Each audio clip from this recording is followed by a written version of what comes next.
Zwom. Doot, doot, doot, doot, doot. BMO. Hey everyone, and welcome to another BMO Creative crypto video. So this one is about the AHUIZOTL.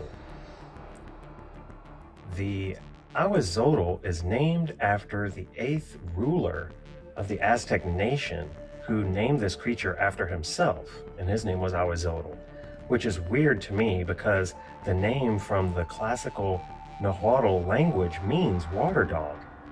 He ruled from 1486 to around 1502. He died in 1503. AHUIZOTL succeeded his brother Tizoc as king.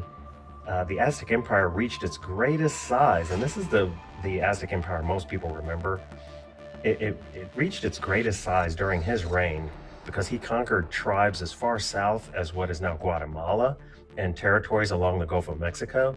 AHUIZOTL also oversaw the growth and improvement of the Aztec capital, Tenochtitlan, ordering for construction of new aqueducts, bringing fresh water to the city. He also oversaw the construction of a great pyramid temple honoring the war god and the water god. AHUIZOTL is known mainly for bringing about the greatest human sacrifice that was recorded in Aztec history in 1487, when he decided to dedicate this temple in Tenochtitlan. The ceremonies lasted 4 days non-stop and consisted of war prisoners forming 4 lines that extended around 3 miles.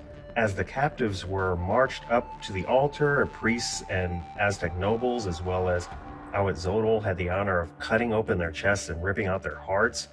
While people were watching, conquered provinces were forced to watch as this happened, as their families were just cut to pieces. Around 20,000 prisoners were killed that day, or those 4 days. AHUIZOTL was later killed while trying to escape a flood, of all things, that devastated Tenochtitlan in 1503, and then his nephew, the very famous named Montezuma, became the next emperor. So according to Aztec beliefs, those who drowned went to Tlaloc, which is that water god that I mentioned earlier, but he also reigns over a city that's underwater called Tlaloc after him.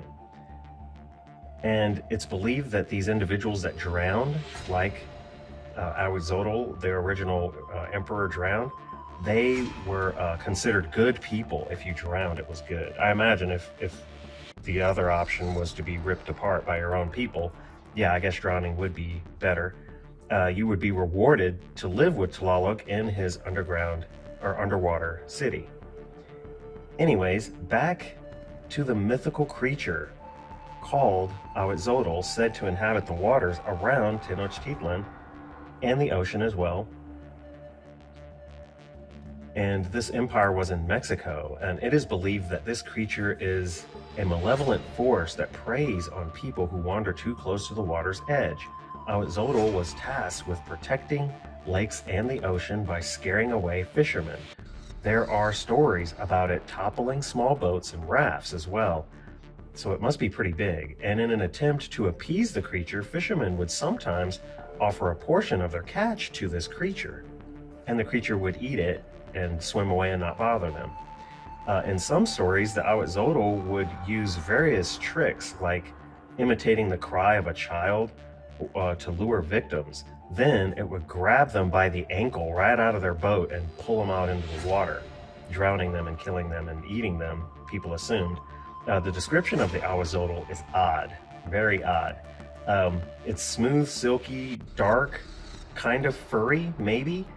It has gray, maybe, with dark spots sometimes, a light underbelly, large eyes and sharp teeth, a very large dog-like creature with clawed front paws, and it usually kept its back paws in the water. It also is known to have a human hand at the end of its tail, and it's an excellent swimmer.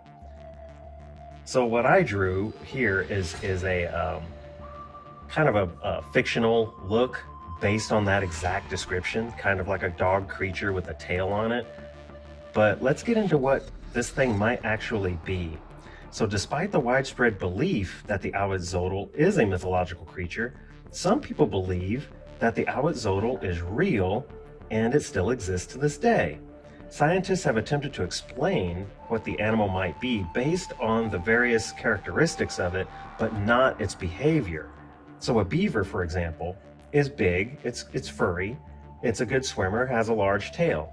However, the flat tail doesn't look like a hand, and it has flat teeth as well, so it doesn't really fit the description of the AHUIZOTL.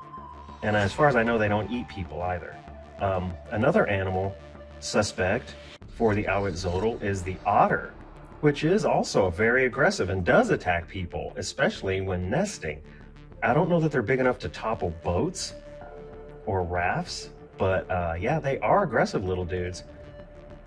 But I found that the Aztecs had a name for the otter. It's the Aztquintli, which means small wet dog, Aztquintli. So they knew what otters were, basically. And then there is the opossum, or opossum, Mexican possum, just because of the prehensile tail, basically. And they are cute little guys, and I can't imagine them knocking over a boat, unless it jumped out of a tree on your face and it freaked you out and knocked you into the water. Maybe, I doubt it. But yeah, those are the ones that have been identified.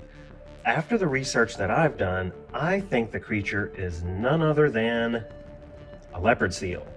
Yeah, they are kind of scary, horrifying predators that have very large teeth and eat anything made out of meat. And they fit the description of being huge, dog-like creatures with clawed front paws, large eyes, and sharp teeth. Their back flippers, their feet, do kind of resemble hands, by the way, like two hands in a praying position almost. Oh, and many Aztecs live near the ocean, but also during the flood season, leopard seals will swim inland, and back then, even as far as Tenochtitlan, and they would attack people and topple over small boats and rafts. So I could see fishermen seeing one of these swimming towards them and throwing fish, dead fish towards it to get it to eat the fish and not attack them. I could totally see that. Anyway, what do you think the AHUIZOTL might be? Leave a comment below. So that is going to do it for this one. Thanks so much for watching. Please leave a like and subscribe to BMO Creative for more crypto videos. Thanks so much.